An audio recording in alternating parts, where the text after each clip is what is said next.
Hey folks, we're delving into another deck builder this December. A bit of a theme at this point, I know, and one that is long overdue. Less the theme and more the game, since I'll be tackling Inscryption, developer Daniel Mullin's horror-fueled deck builder, melded with a puzzle game.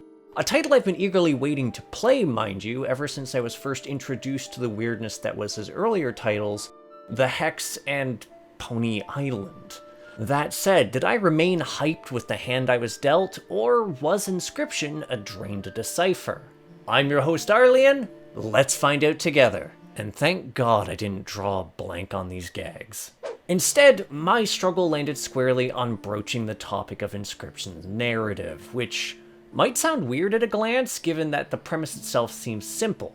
You're an individual who's found themselves trapped in a cabin with the mysterious Leshy, a denizen of the dark woods who, by all accounts, seems to be a serial killer.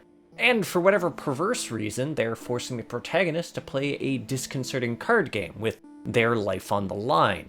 But can the terms of the game be trusted? And if not, could another solution be found within the cabin itself, or does it simply have more horrors to provide? And by all accounts, that's an accurate enough summary of the situation. At least initially, because I'd be remiss to call that anything but a prelude to the journey itself. Much in the vein of Daniel Mullin's The Hex and Pony Island, I didn't name drop those for no reasons, Inscryption's narrative exists on multiple levels, because alongside the threatening imminency of Leshy in the cabin, there's also the early introduction of a more meta layer to the experience, as the player stumbles onto a set of videos by The Lucky Carter, someone who spent a considerable amount of time documenting their real-world encounter with Inscryption, which should normally serve to reframe the experience as something less threatening, especially given the way it occasionally veers into comedic elements, were it not for the distinctly sinister undertones which continue to seep in from all angles, making even its comedy feel a bit dark. Such as the seeming cognizance of some cards like the Weasel, whether it's their reaction to how they're used to the more conspiratorial moments they share with you. It stokes this continuous sense of things being gravely off, to the point that even when the game goes so far as to provide a bit of a breather, it still manages to cultivate a sense of unease, waiting for that other shoe to drop. Which is only further amplified should someone go off the beaten path, because a diligent player can just as readily dive deeper into the guts of the game, unearthing hints which lead in curious directions. In fact, I'd go so far as to say that as much as this experience is portrayed as a horror title, it can be equally dubbed a mystery, attempting to piece together the information I was being provided in even trying to figure out the questions I should be asking seemed very much to be at the heart of the experience, and it certainly provided more than its fair share of revelatory moments, which served to shift my perspective as so far as the journey. And that's without even invoking the final layer of narrative complexity, because like its sibling games, there's an altered reality game lodged within Inscryption, which tasks the players with deciphering riddles lodged within the game, its very code, and more beyond. At this point, it's practically Daniel Mullin's calling card. Mind you, its resolution isn't necessary for enjoying the game and seeing the journey through to its conclusion. Nonetheless, it's certainly an interesting route to take for those seeking more from the experience and to become involved with some tidbits tied to the overarching universe of these games. Moreover, if you're not quite as keen to engage with these sort of conundrums, you don't need to feel excluded either, given that the ARG has been solved at this point, so you can just follow in the footsteps of those who've already blazed that particular trail. Though I would highly warn against seeking them out until after you've beaten the game, given how spoiler heavy they are. And there really is something to be said for encountering its various twists and revelations in an organic manner. Something which extends to Inscryption's mechanics. Like, I am legitimately at a loss for how best to tackle this section, because there's a definite sense of evolution throughout the game's 3 acts, and the sheer variance that exists.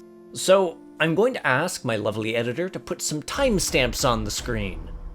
Yeah, give these a look-see, because that'll be segments that you might want to flick past if you're looking to go into this with as few spoilers as possible, or just want to see my thoughts on a particular section. That said, given that the first act is fairly open about what it entails, well, I can at least talk shop about this guilt-free. So, our introduction to Inscryption is right in the middle of a game. On our side, 4 empty slots. On the opponent's side, 8, divided between a front line and a back line of prepped units. Yeah, right out the gate, you're a bit on the back foot, especially because of how it all plays out. See, the entirety of the deck is strictly composed of units, so the bulk of what you'll be trying to do is figuring out what and where to place your woodland critters, albeit with a bit less leeway. Which sounds simple until you realize that you can't actually play most of your cards by default.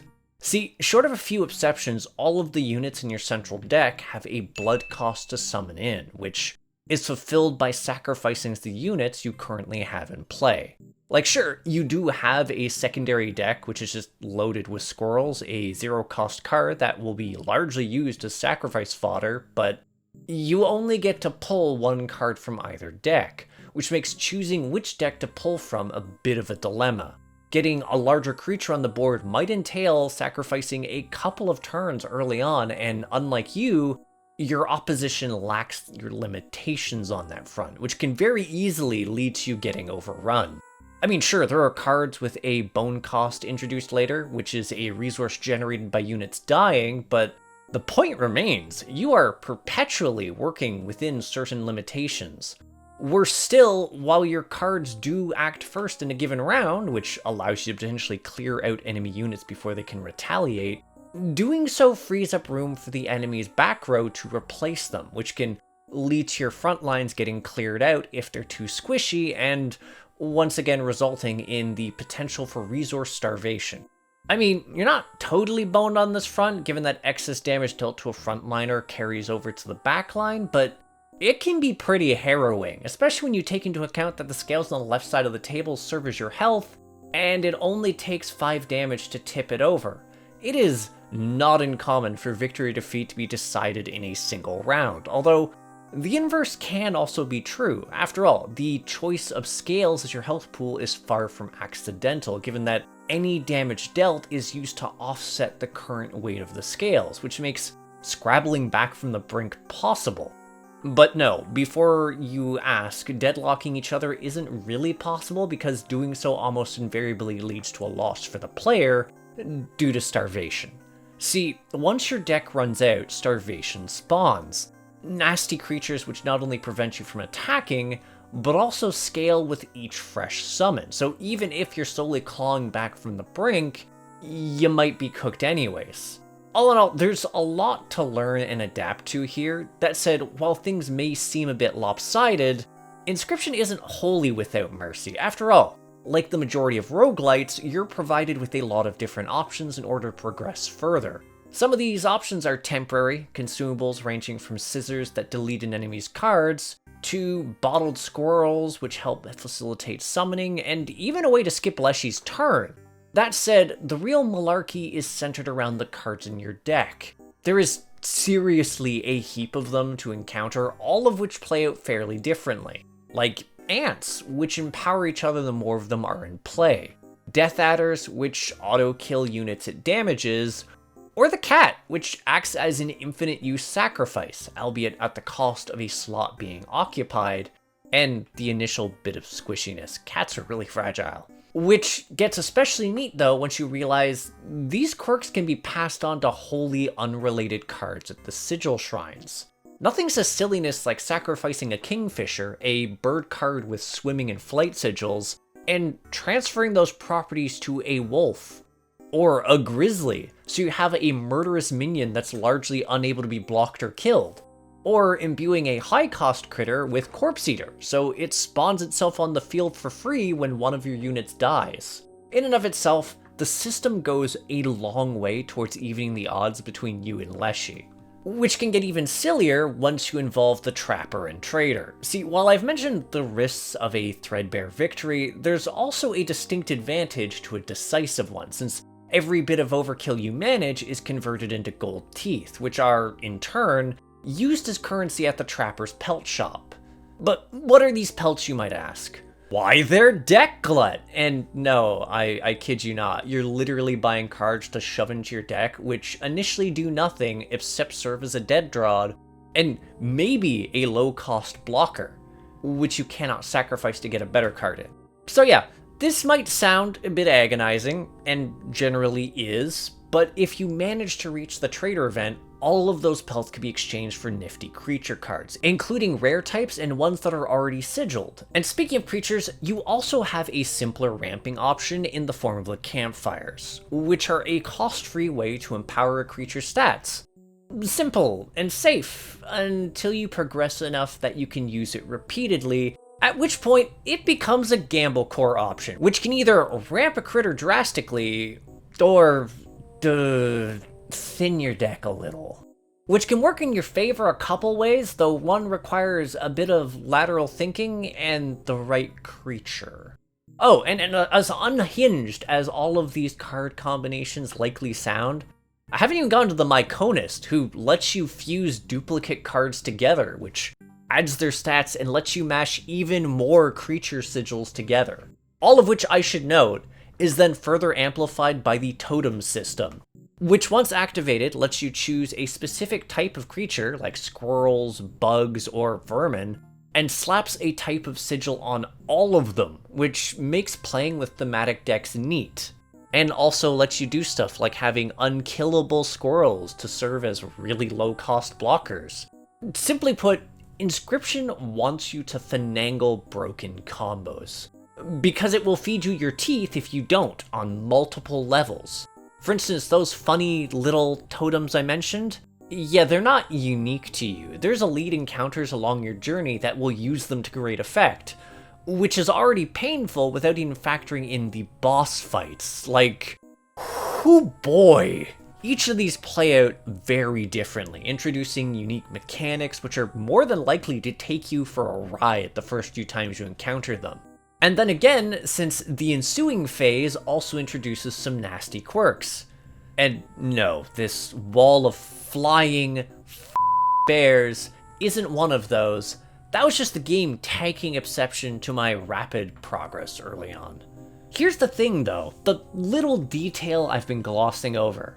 These powerful tools I've been talking about, like special cards, access to totems, and even the little candelabra to the right that gives me an extra chance to screw up, yeah, you don't start with those. You have to earn them, and not within the scope of the game. So yeah, we're finally snapping focus over to the cabin because so much of what you'll encounter is locked away in here, and I mean that rather literally.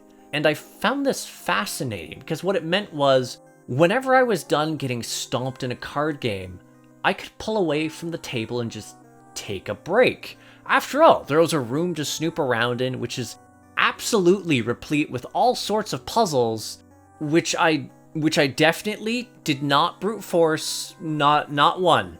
Puzzles, I should note, which were fairly fascinating because they aren't strictly divorced from the game. There's actually some which interplay with the deck building elements. It's honestly wild, and it kept me busy for quite a while. That is, until I solved this segment. And this is the part where you might want to take a pause from the video or skip ahead to the audio segments, maybe the ending. Still here? Alright then. So, after a particular sequence of events, Act 1 is solved, and Inscryption changes. And we're not talking a gradual introduction of more mechanics slipping into the roguelite, or something like a new last boss in the form of the Heart a la Slay the Spire. And no, it isn't an expansion to the puzzle room elements either. All of those are eschewed, since it decides to up and change genres. There's no room to explore anymore, and the rogue elements vanish, with the game instead changing into a tightly focused adventure game centered around a deck-building collectathon. Seriously, I wasn't expecting it in the slightest. Rather than being tasked with the roguelite staple of improvising across a number of runs, I was instead granted an option of one of 4 starting decks, and then told to go and throw down with the island's 4 scribes. Now, I should be clear here, on a fundamental level, the card game itself does play out largely the same way. So, there wasn't a lot to relearn on this front, except for one critical difference.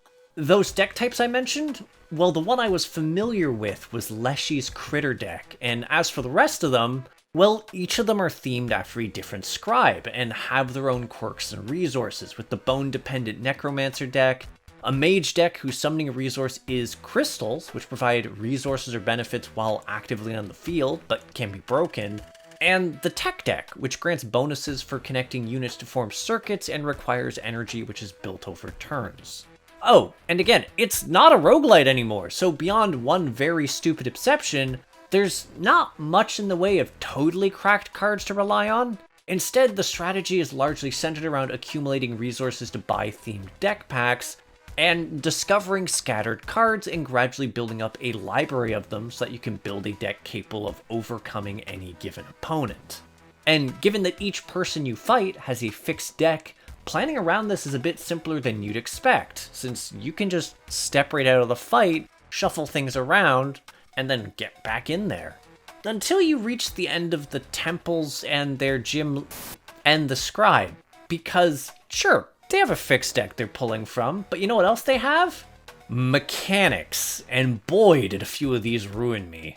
Like the Necromancer, whose second phase threw me for a loop and led to her just mopping the floor with me after a nasty little curveball. I'm not complaining though, because the meatiness of these encounters and planning around them was perhaps one of the central elements of this act. Like yes, each area does have some light puzzle solving to piece together, and there are a couple of secrets scattered here and there, but on the whole, it's a comparatively brief chapter that serves as a nice little breather after the horror of what preceded it. Well, mostly. It's not exactly nightmare fuel free, but comparatively, well, stay tuned if you'd like. Or skip ahead. But yeah, we're far from done here.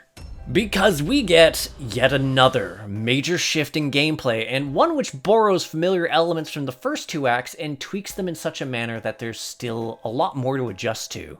For instance, the adventure game elements are carried over from the second act, with there being a world replete with secrets to explore, and likewise the combat plays out in a fairly fixed manner too, so you're generally going to be savvy about the fights you're walking into. Except there's a few quirks here now. For one thing, the field is larger, which means you have more areas to keep an eye on. What's more, the resources needed to summon creatures are entirely different this time around, hinging on an energy source that only some people might be really familiar playing around with. That said, perhaps the biggest change is the way that combat is approached and how it interacts with exploration. See, as you travel the world, you'll encounter a number of fights, which are by default largely fixed, allowing you to learn and adapt to their patterns. Except for one little thing. The more fights you enter without dying or using a checkpoint, the higher your bounty level becomes, which leaves you vulnerable to a hunter just hopping into an existing fight to throw a wrench into things. And I mean as a literal unit who's more than capable of opening a breach in your front line when things had been fine before, or who will just outright one-shot you if you can't shut them down. Like sure, if you beat one you do get more cash at the end of the fight, but they're fairly harrowing, and the simple fact of the matter is, if they do take you down, you'll be shot back to your last checkpoint. And death sucks, given you drop all of your money at the location you keeled over at, and every enemy in that area respawns, potentially opening you up to even more bounties as you work your way forward. Inversely, this made discovering a shortcut feel really rewarding, since it helped to keep bounty levels minimal and occasionally led to secrets. At least until you reach the next checkpoint down the line, since at that point, everything you've tackled stays dead, which makes backtracking for resources or exploration purposes a lot easier. Oh, but before I get ahead of myself, you do keep all the cards you earn from a fight while progressing forward, as well as any upgrades, so even if you do die, things should get slightly easier as you move along, though in the same breath, you don't have the same kind of deck control as you had in part 2, so deck clutter can wind up as a major concern, and larger decks aren't exactly a good thing because, well, Act 3's whole theme is making things as utterly broken as possible by just stacking as much as you can on your cards. Like, just outright piling modifiers onto a handful of units so you can have inexpensive snipers which can target any unit on the front line, have death touch, sentry so they automatically attack anything that steps in front of them, and unkillable for good measure so you can just cycle them back into play endlessly. And that's just one of the systems, given you also have a chump blocker deck you get access to, which gets gradually better as the game progresses since you get to modify it. Like, by the tail end of things, I was stomping on the majority of encounters I came across, save for the bosses, if only because some of their gimmicks could still be a bit of a headache. They're legitimately great encounters though, to the point that it made me feel slightly guilty about how cracked I made my deck. Slightly, and that still didn't stop me from taking a certain very broken card.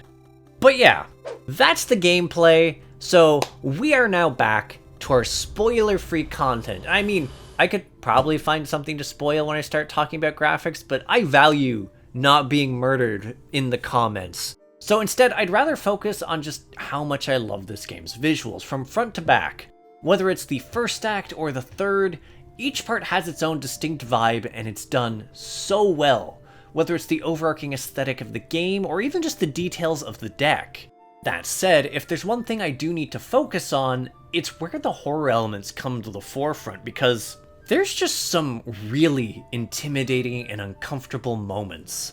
Specifically, the elements which exist within the card game itself, with most notably Act 1. I found myself repeatedly unnerved by my encounters with the bosses, even during future visits, if only just because of how hard the game leans into their presentation.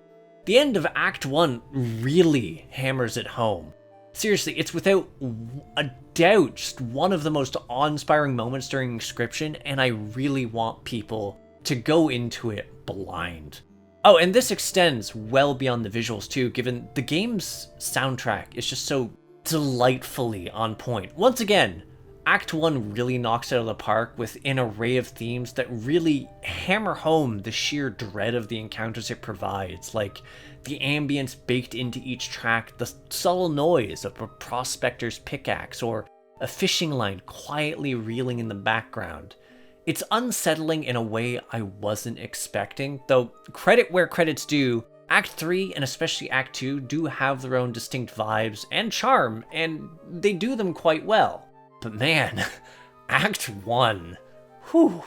But yeah, this was my experience with Inscryption. If it isn't abundantly obvious, this sparks joy. So much joy. It's not often that a game can provide me a mystery that keeps me wrapped from one end of the journey to the other, but Inscryption managed it. Not only that, the various twists and turns that were baked in the experience didn't feel out of place either. When I thought about it, even though there were a number of plot beats I hadn't guessed, the foreshadowing was there, staring right at me once I was in a position to recognize it for what it was. All of which comes together to form a poignant and satisfying conclusion. And gameplay-wise, I am still at a loss for how it managed to make each of its acts unique and challenging while still adhering to certain core rules. The way it could organically move from one to the next without being lost, even as a whole new set of mechanics cropped up. It's artful and highly addictive. That wasn't even the whole of things either, because there's one last little thing to address. Casey's Mod. That's right, if you're a big fan of Part 1, Casey's Mod is a post-game piece of content that lets you re-explore the roguelite element, albeit with a number of balance tweaks, such as adding a heap of new cards and sigils to play with, brand new items, and some super silly card cloning in the form of dumb painting. There's also quite a few run modifiers you can lock to further amp the difficulty, as well as a few nerfs put in place in order to nullify, certain cheesy card interactions. Yes, it's a lot harder to set up infinites now. That, and if you're fond of how the Ouroboros card obliterated any semblance of game balance, and you may have seen that a couple times during this video, well, it now resets between runs. Alas, Ouroboros, I knew ye well. Who am I kidding? That thing is still busted as everything if you play your cards well. In any case, if it's not abundantly clear, Inscryption is a crit hit in my book. It is just such a beautiful mesh of narrative, of gameplay and genre that's nearly incomparable to anything else I can think of as far as the niche it exists in, and it's done an absolutely stellar job of further stoking my interest in Daniel Mullin's upcoming Pony Island 2, since I'm curious how everything I've learned in this title will fit into the wider narrative universe he's established, and also just what kind of weirdness I have to look forward to. So yeah, TLDR, go play this game, and also maybe keep an eye out for Pony Island. Anywho, thanks for tuning in. If you have something to say, leave a comment. If you enjoy my efforts to create new indie reviews and interviews, hit subscribe and the bell. For a link to my Discord, the Crit Hit Cauldron, check the description, and check out my Patreon to see reviews early and support the channel, like Greenwich Babby and Andy noted. Also, I have a merch house with neat swag like Crit Hit coffee mugs and shirts. That said, I'll catch you on the next episode of Crit Hit. Take care till then, folks.